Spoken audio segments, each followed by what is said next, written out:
బర్నీ గారు ఎలిమినేట్ అవడానికి దివ్య మెయిన్ కారణం అని చెప్పాలి.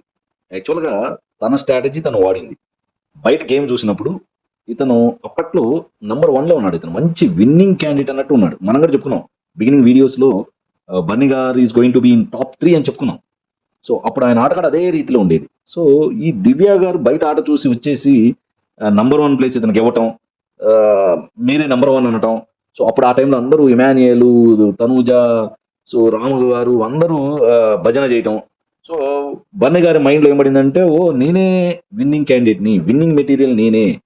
సో, కాబట్టి తనూజ గారు గాని, మిగతా వాళ్ళు ఎలా దూరంగా ఉన్నా పర్వాలేదు అని ఆటోమేటిక్‌గా కంఫర్ట్ జోన్‌లోకెళ్ళిపోయాడు బన్నీ గారు. కంఫర్ట్ జోన్‌లోకెళ్ళిపోయి అసలు గేమ్ ఆడడమే మానేశాడు. సో, ఎక్కడ పడితే అక్కడ, ఎక్కడ దివ్య ఉంటే అక్కడ భరణి, ఎక్కడ భరణి ఉంటే అక్కడ దివ్య.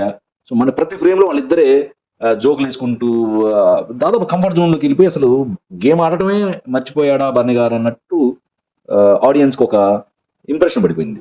సో, మెయిన్‌గా మనం అనుకున్నట్టు తనుజ గారిని దూరం పెట్టడం కూడా అతి పెద్ద మిస్టేక్.